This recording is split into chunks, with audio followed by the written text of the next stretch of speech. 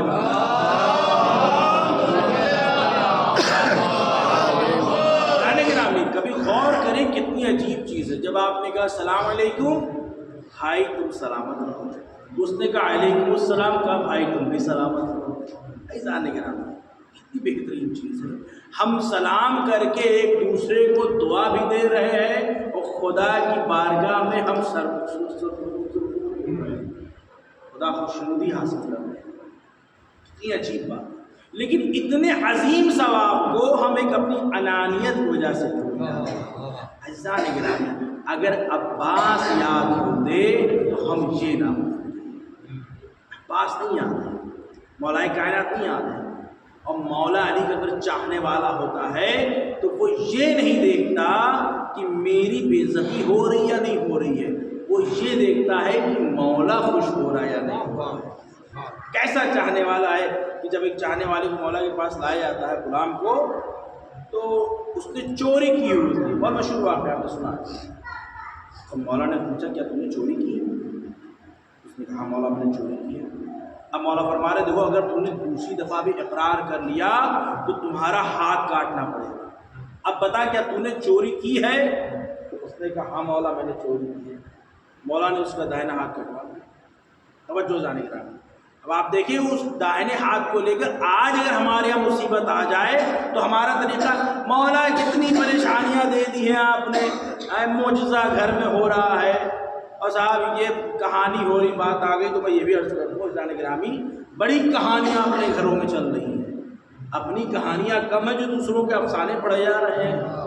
آپ دیکھیں یہ افسانے ہیں، چٹپٹ بی بی کہانی، اور جو فرما رہے فلاں صرف شہزادی کے واقعے کے علاوہ ساری کہانیاں من گھڑت کہانیاں، بے شک جو شہزادی کا واقعہ پڑھا جاتا ہے، جن کو بلایا جاتا ہے شادی میں وہ جاتی، صرف وہی واقعہ صحیح ہے جو تاریخوں میں ملتا ہے، باقی ساری کہانیاں کہانی ہیں، کوئی حقیقت نہیں ہے۔ آپ غور کریں، میں بات آگے تمہارے سے کرتا ہوں، آپ غور فرمائیں جانے گرامی کتنی عجیب بات، یہ تہمتیں ہیں۔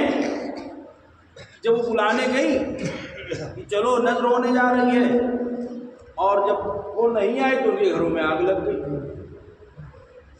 معاذ اللہ نعوذ باللہ، اہل بیت انتقام لینے لگے، اچھا تم مجلس میں نہیں آؤ گے تمہارے بیٹے کو ہم بیمار کر دیں گے، تم مجلس میں نہیں آؤ گے تمہارے گھر میں آگ لگا دیں گے۔ عزیزان گرامی ان کا کام آگ لگانا نہیں ہے، اپنے نور سے منور کرنا ہے، یہ گھروں کو آباد کرتے ہیں، برباد نہیں کرتے۔ ارے یہ تو وہ ہے جو قاتل اکبر کو بھی پانی پلاتے ہیں، سباب محمد والے محمد،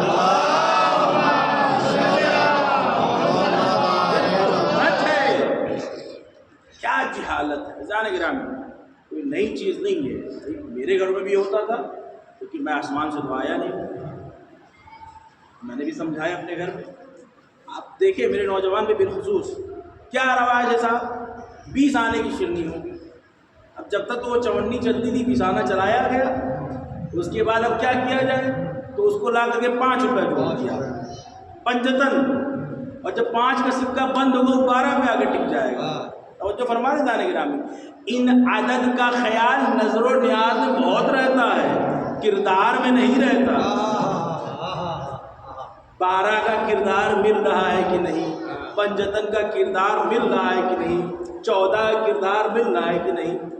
اور آپ دیکھیں اب صاحب نظر ہو رہی ہے، عجیب و غریب، اچھا بات بھائی بہت اہم میں عرض بھی کر دوں، ایک سلوہ بجے پر محمد والا،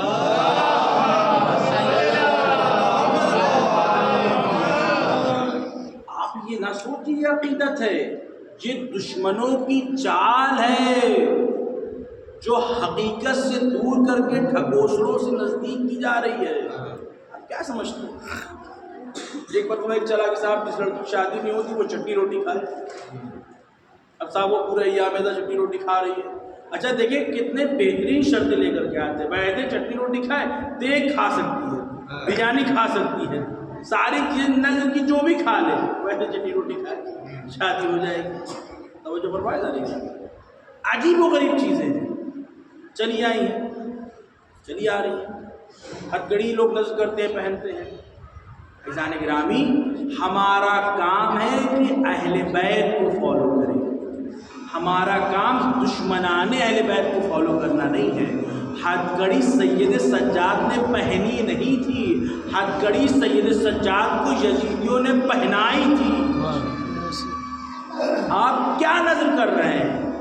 اس ظالم کی دی ہوئی اذیت کو نظر کر کے پہن رہے ہیں۔ اور صاحب زمانے نے ترقی کی، وہ فیشن بنا اور وہ ہتھکڑی جو ہے اب کڑے میں بدل گیا۔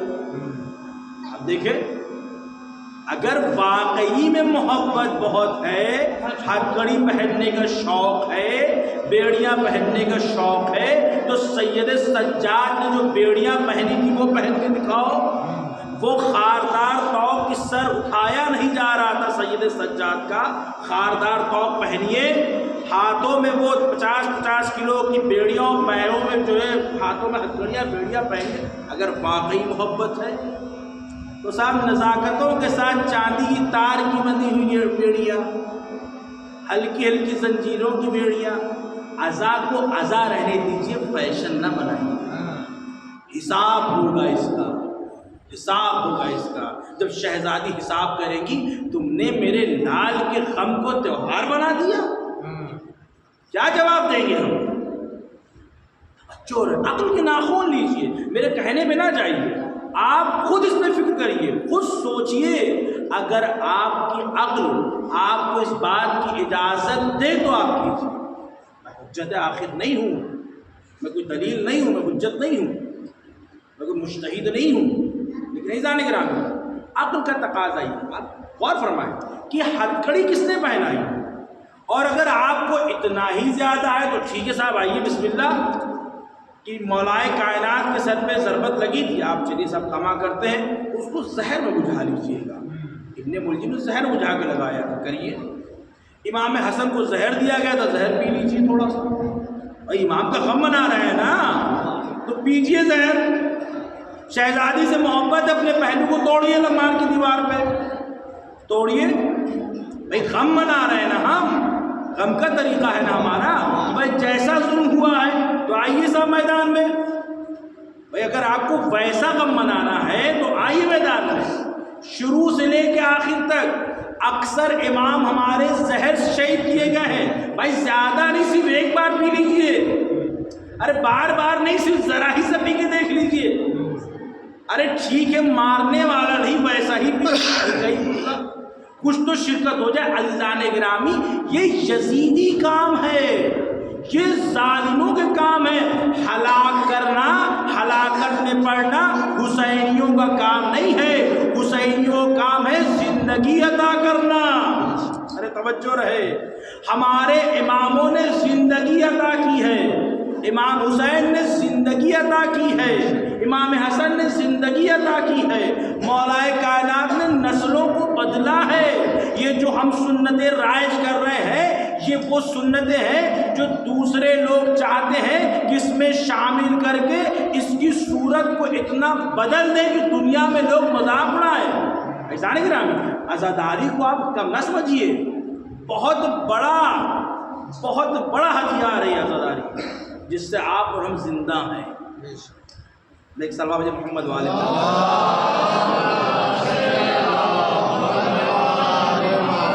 کیا ہے عزاداری؟ آپ نے سنا ہوگا بارہا ذاکرین سے کہ جب دفعہ بہت ریسرچ کیا گیا کہ آخر یہ شیعہ چل کیسے رہے، اتنا کانفیڈنس ان کے اندر کہاں سے آ گیا، اتنا یقین کیسے آ گیا، اور یہ قوم کیسے اس طرح ترقی کر رہی ہے؟ تو لوگوں نے جو پورا خلاصہ نکالا کہ 3 چیزیں ہیں جو ان کو سہارا دے رہی ہیں۔ وہ کیا کہہ لگی صاحب؟ ایک تو ان کے پاس ہے انتظار امام زمانہ،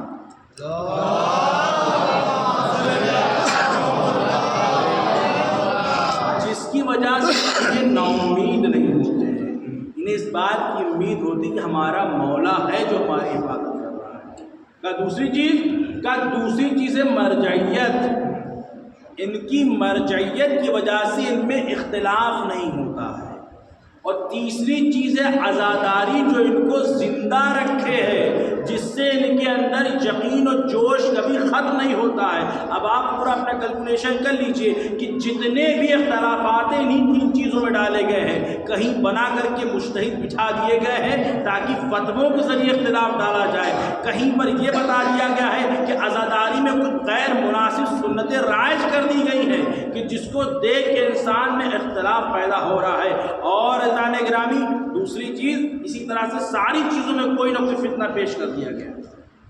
اب ہماری ذمہ داری ہے کہ ہم کتنا اس کو سمجھ کے چل رہے ہیں۔ غم حسین کہیں سے بھی اسے تہوار نہ بننے دیجیے کہ غم حسین میں سیاہ لباس پہننا چاہیے۔ اگر سیاہ لباس محرم میں پہننا ہے تو آپ محرم کے بعد ہی سیاہ لباس سلا لیجئے تاکہ محرم آتے آتے وہ پرانا ہو جائے، بیچ بیچ میں آپ پہنتے رہیے، اس کا رنگ کم ہو جائے۔ عزیزان گرامی بہت افسوس کی بات ہے، بہت افسوس کی بات ہے۔ میں ایک مولانا صاحب کی مجلس سن رہا تھا، مولانا اطہر صاحب مرحوم جو کلکتہ والے تھے، انہوں نے کہا کہ باقاعدہ دوسرے لوگ کہتے ہیں کہ کالی عید آ گئی، کہ عید سے زیادہ محرم میں کپڑے سلائے جاتے ہیں۔ حقیقت ہے، اس سے آپ وہ نہیں بول سکتے۔ درزیوں کے پاس وقت نہیں رہتے۔ جانے گرامی کیا ہو رہا ہے؟ انتخاب ہو رہا ہے، فلاں مجلس میں یہ، بالخصوص خواتین کہ فلاں مجلس میں یہ پہنیں گے، فلاں مجلس میں یہ پہنیں گے۔ جانے گرامی اگر وہ بہک رہی ہیں تو ہماری ذمہ داری ہم انہیں بتائیں۔ لباس بغیر سلائے تو آ نہیں سکتے ہیں، تو کیوں نہ شروع میں سلا لی جائے، 6 مہینہ 8 مہینہ پہلے انہیں اتنا پہنا جائے کم از کم نئے جیسے نہ نظر آئے۔ عزیزوں آپ جانتے ہیں کہ کربلا کے بعد یزیدیوں نے نئے کپڑے پہنے تھے، ان کی یہاں خوشیاں منائی گئی تھیں، ان کے یہاں جو تمام چیزیں ہوئی تھیں، ہم کیوں سنت کو انجام دیں؟ بات تمام کیا کہ اگر مولا کے چاہنے والے ہیں تو ذہن میں یہ رہے کہ مولا کیا چاہ رہا ہے۔ سباب محمد والے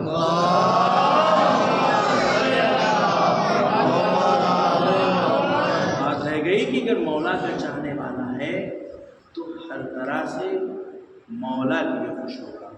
جب اس کا ہاتھ کاٹ دیا گیا، داہنا ہاتھ کو بائیں ہاتھ میں لے کے باہر آیا، اب ایک دشمن علی کو ملتا ہے، کہتا ہے یہ بتاؤ تمہارا یہ ہاتھ کس نے کاٹ دیا؟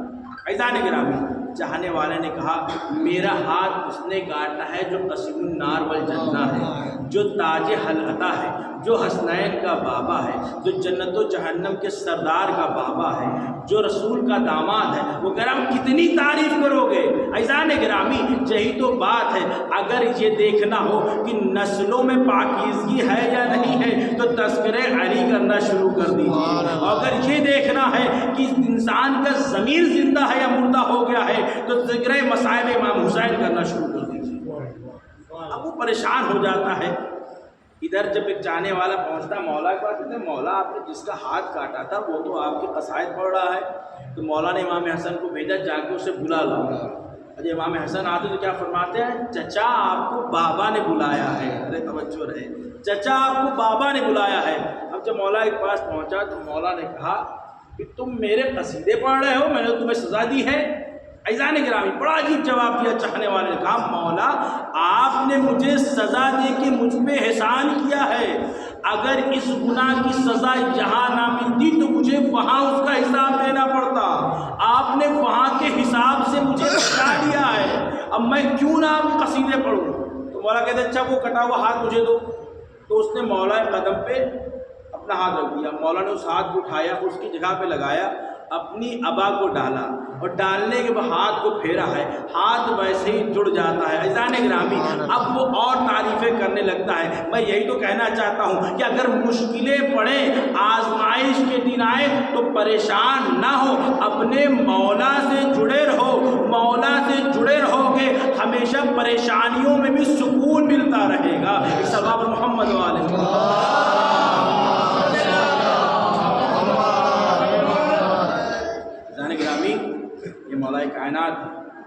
جو شیر خدا ہیں، اور آپ نے ذاکرین سے سنا بھی ہے کہ شعر کی بہت سی قسمیں ہوتی ہیں، عربی میں بہت سارے لفظ استعمال ہوتے ہیں۔ کسی شعر کو اسد کہا جاتا ہے، جو نارمل شعر کو اسد کہا جاتا ہے، جو شعر بیٹھا ہوا تو اس کو لیس کہا جاتا ہے، اور جو شعر بوڑھا ہوتا ہے اس کو بدعنفر کہا جاتا ہے، اور جو شعر حملہ کرتا اس کو حیدر کہا جاتا ہے، اور جو فرمایا جاتا ہے، اور جس شعر سے دوسرے شعر بھاگ رہے ہوتے اسے عباس کہا جاتا ہے۔ عباس کون عباس؟ عباس آج 8ویں تاریخ ہے۔ ان کی فضیلت کے لیے ابھی آپ کو میں نے سنا، صرف اتنا ہی سمجھ لینا کافی ہے کہ وفا کا دوسرا نام عباس۔ اگر کسی کو دیکھنا ہے کہ صبر مجسم ہو جائے تو کیسا دکھے گا، وہ جناب عباس کو دیکھے۔ صبر مجسم کا نام ہے عباس، ثانی گرامی۔ اور جب صفین کے میدان میں مولا کائنات نے جناب عباس کو بھیجا ہے، جناب عباس، آپ کو معلوم ہے کہ جناب عباس کے بارے میں ملتا ہے کہ بہت حسین و جمیل تھے، اتنے حسین و جمیل تھے کہ جب بازار سے گزرتے تھے تو بازار ٹھہر جاتا تھا، لوگ جناب عباس کو حسن کو دیکھنے لگتے تھے۔ تو جناب زینب سے کسی نے کہا کہ جب مولا جاتے تو بازار ٹھہر جاتا ہے، تو جناب عباس نے کہا بھیا عباس، کہا جی شہزادی، کہا کہ اب جب آپ بازار جائیے گا تو چہرے پہ نقاب لگا لیجیے گا، میں نہیں چاہتا میرے بھائی کو کسی کی نظر لگ جائے، اور جو جانے گا کیا محبت ہے۔ وہی عباس جب صفین میں جاتے ہیں نقاب لگا کر کے تو لوگ کہتے ہیں کہ علی آ گئے ہیں، علی آ گئے ہیں، توجہ جانے گرامی۔ تو کسی نے کہا نہیں علی تو نہیں، کوئی اور ہے، کچھ نے کہا نہیں علی ہے، کہا اچھا دیکھو اگر مل کے حملہ کرو، اگر علی ہوں گے تو واپس چلے جائیں گے، اگر علی نہیں ہوں گے تو واپس چلے جائیں گے، علی ہوں گے تو رکے رہیں گے۔ جب سب نے حملہ کیا جناب عباس ویسے ہی ڈٹے رہے، لوگوں نے کہا علی آ گئے ہیں۔ اب جو وہاں کھڑے تھے انہوں نے کہا مولا یہاں تو آپ موجود ہیں، وہاں کون ہے؟ تو مولا نے کہا عباس کو واپس بلاؤ، کہو علی آ رہا ہے۔ اب جب جناب عباس وہاں تشریف لائے، جیسے ہی سامنے کھڑے ہوتے مولا کہتے حاذا قمر بنی ہاشم، یہ بنی ہاشم کا چاند ہے۔ میں کہوں گا وہاں تو سبھی کے سب حسن والے تھے، ایک سے ایک خوبصورت تھے بھائی، امام حسن و حسین کا تو نام ہی حسن سے شروع ہو رہا تھا۔ جناب عباس کو قمر بنی ہاشم کیوں کہا گیا؟ اس کا مطلب یہ ہے کہ جناب عباس کی کچھ ایسی خصوصیات تھی جو چاندوں میں بھی الگ چاند نظر آ رہا تھا۔ صحابہ محمد و آل محمد۔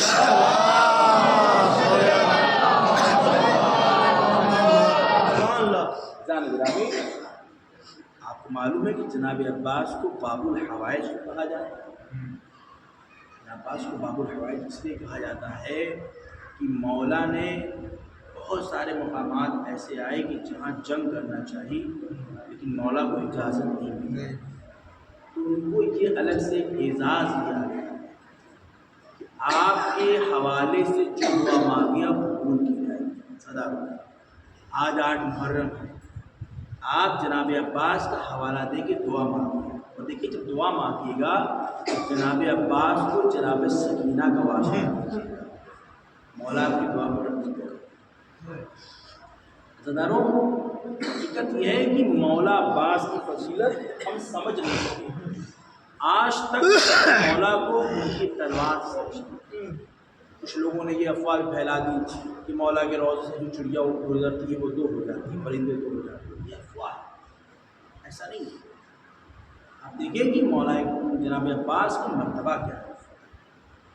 جب خیمے وہاں پہ لگ گئے ہیں اور مولا نے خط کھینچ دیا ہے، امام حسین جناب زینب کے پاس آنے کے بعد کیا فرماتے ہیں؟ بہن زینب خیمے لگ گئے ہیں، عباس نے خط کھینچ دیا ہے، تو بھیا کیا ہوا؟ کہا بہن زینب عباس فیض میں ہے، اور عباس نے کہہ دیا ہے کہ اس کی ہمت ہے جو اس خط کو اس بار آ جائے، بھیا آپ کیا چاہتے ہیں؟ کہا بہن زینب میں چاہتا ہوں کہ عباس خیموں کو دریا سے ہٹا دے۔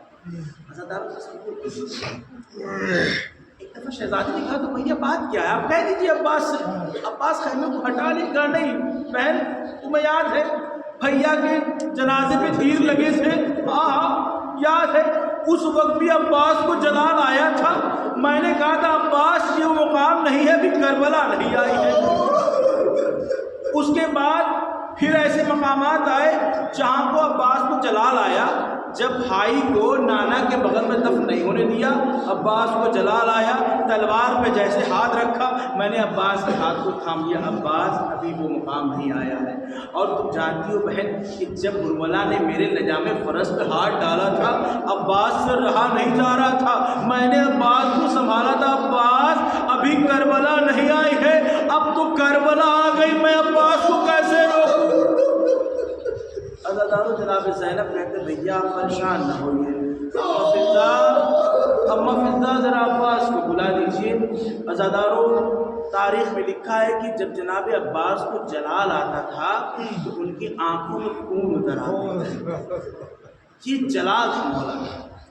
عزادارو جیسے در خیمہ پہ آتی ہیں اور چاہتی ہیں جناب عباس کو آواز دیں، اتفاق سے جناب عباس نظر جناب فضا پڑتی ہے، جیسے ہی نظر پڑتی ہے جناب عباس روک دیتے ہیں کہ اماں فضا بس آپ ٹھہر جائیے میں آ رہا ہوں۔ عزادارو جناب عباس کو یہ بھی گوارا نہیں تھا کہ جناب زینب کا نام بھی مجمع عام میں لیا جائے۔ عزادارو جناب عباس آتے ہیں، تاریخ نے لکھا ہے کہ اب جو جناب عباس خیمے کے جانب چلے ہیں تو الٹی ہوئی آستینوں کو سیدھا کرتے ہیں، آستینوں کو برابر کرنے کے بعد تلوار کو نیام کرتے ہیں، اپنی پیشانی کے پسینوں کو پوچھتے ہیں، خیمے کے پاس جاتے ہیں، شانے کو جھکا دیتے ہیں، تھوڑی دیر کھڑے رہتے ہیں تاکہ آنکھوں کی سرخی کم ہو جائے۔ مجھے شہزادی کے سامنے جانا ہے، زینب کو تو یہ بھی گوارا نہیں، ارے عباس کو تو یہ بھی گوارا نہیں کہ شہزادی کے سامنے جلال سے جائے۔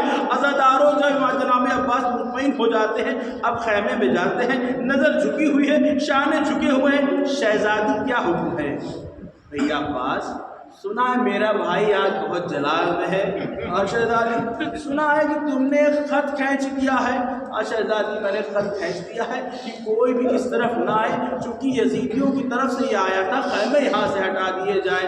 عباس حسین چاہتے ہیں کہ خیمے ہٹا لیے جائیں، عباس حسین چاہتے ہیں خیمے فرات سے ہٹا لیے جائیں۔ اچھا عباس دیکھو ٹھیک ہے تم نے خیمے لگائے ہیں، تم نہیں جا پا رہے ہو، میں اکبر کو بھیج دیتی ہوں۔ عزادارو جناب عباس کیا منزلت دیکھے، عباس فرماتے شہزادی اگر آقا چاہتے ہیں عباس خود خیموں کو ہٹائے گا، عباس خود خیموں کو دریا کنارے ہٹائے گا۔ ابھی آپ اندازہ لگائیں کہ جو عباس کہہ کے گئے تھے کہ اس کی ماں نے دودھ پلایا ہے جو اس خط سے اس پار آ جائے، اب وہی عباس ہے جو خیموں کی کناتوں کو نکال رہے ہیں، خیموں کی کوٹیوں کو نکال رہے ہیں۔ عباس بتاتے ہیں، بتانا یہ چاہ رہے ہیں کہ دیکھو مقصد حسین آقا کی اطاعت ہے، اگر آقا کہتا ہے خیمے ہٹا دو تو ہٹا دوں گا۔ عزادارو یہی عباس ہے کہ وہ وقت آیا ہے کہ جب سب قربان ہو رہے ہیں، جناب عباس بھی آتے ہیں اجازت دیجیے، مولا کہتے ہیں تم میرے لشکر کے علمبردار ہو، تم تو میرے لشکر کے سردار ہو۔ جناب عباس کہتے ہیں مولا اب وہ لشکر ہی کہاں رہا جس کا میں علمبردار ہوں۔ عزادارو جناب عباس کی فضیلت سمجھنا چاہتے ہیں، آپ اس سے اندازہ لگائیے کہ جب تک جناب عباس زندہ تھے تو فوج یزیدی میں بحران تھا، وہ آنکھیں بے چین رہتی تھی، ان میں نیند نہیں تھی۔ عزادارو جب عباس نہیں ہوں گے تو وہ آنکھیں سکون سے سوئے گی، وہ آنکھیں جو سکون سے سویا کرتی تھی اب وہ پریشان حال رہے گی۔ ایک دفعہ امام حسین نے بچوں کے الدش کی آواز سنی، کہا عباس بچوں کی الدش کی آواز سن رہے ہو؟ ہاں بھیا سن رہا ہوں۔ پہلے جاؤ بچوں کے لیے سبیل کا انتظام کرو۔ عزادارو جناب عباس جب بچوں کی جانب بڑھے ہیں، ایک خیمہ ایسا تھا جس میں ساری مشقیں رکھی جاتی تھی، جناب عباس جب اس خیمے میں گئے ہیں تو کیا دیکھا ہے، بچے خیمے میں مشقوں کو سینے سے لگائے لیٹے ہوئے ہیں، شاید مشقوں کی نمی سے کچھ سکون مل جائے۔ جناب عباس نے مشکیزہ لیا، جناب سکینہ کا مشکیزہ لینے کے بعد اب جو میدان کی جانب چلے ہیں، عزادارو جانتے ہیں کہ آج بھی علم سے مشکیزہ کیوں لپٹا ہوا ہے، یہ اس کہانی کو بیان کرتا ہے جو ایک بھتیجی سے چچا کو چچا سے بھتیجی کی محبت کی کہانی ہے۔ عزادارو جناب سکینہ کہتی بچوں اب کوئی پیاسا نہ رہے گا، میرا چچا پانی لینے جا رہا ہے، اے میرے بچوں کوئی پیاسا نہ رہے گا۔ زینب نے فرمایا عباس اب جب تم جا رہے ہو تو وہ آنکھیں جو سویا کرتی تھی اب وہ بیدار رہے گی، جو بیدار رہتی تھی وہ سوئے گی۔ عزادارو جناب عباس گئے ہیں، پر مجلس تمام ہوگی، چند فقرے۔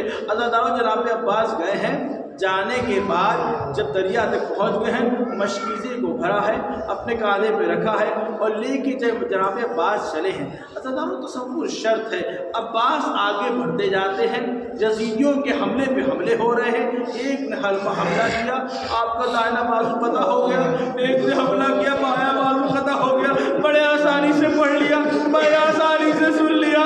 اگر ایک اذیت ہو جائے انسان تڑپ جاتا ہے، بازو کا کٹ جانا کتنی عظیم مصیبت ہے، لیکن عباس کو اس کی پرواہ نہیں ہے، یہ پانی خیمے تک پہنچ جائے۔ عزادارو ایک سنسناتا ہوا تیر جناب عباس کے ہاتھوں میں مشق سکینہ میں پیوست ہوا، عباس کی آنکھ ٹوٹ گئی۔ جب ایک تیر جناب عباس کی آنکھوں میں پیوست ہوا ہے، عزادارو تصور شرط ہے کہ اگر آنکھ میں کوئی تنکا چلا جائے انسان تڑپ جاتا ہے، چین نہیں ملتا ہے، آنکھوں میں تیر کا جانا ہے۔ ہمارا آپ کا مولا چاہتا ہے کہ اس تیر کو نکال لے، جیسے سر کو جھکایا ایک گرز آہنی، میرا آپ کا مولا زین سے زمین میں آ گیا۔ جناب امام حسین نے اپنی کمر کو تھاما، یا علی علی انکسر آزاری، اے میرے بھائی تیرے مرنے سے میری کمر ٹوٹ گئی۔ عزادارو بھائی سے بھائی ہوئے، بھائی نے وصیتیں کی۔ اب جب وصیت کر دی کہ میرے لاشوں کو خیمے تک نہ لے جانا، تو امام حسین ہے جو جناب عباس کا علم لے کے خیمے کے جانب بڑھتے ہیں۔ جیسے جیسے علم نزدیک آتا ہے سکینہ نے علم کو دیکھا، بچوں سے کہنا شروع کیا بچوں اب کوئی پیاسا نہ رہے گا، وہ دیکھو میرے چچا کا علم آ رہا ہے۔ سکینہ ایک ایک کو پانی پلائے گی، آخر میں سکینہ پانی پیے گی، اب کوئی پیاسا نہ رہے گا۔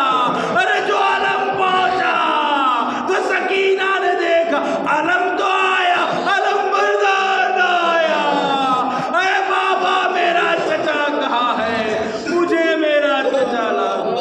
سکینہ پانی نہ پیے، مجھے میرا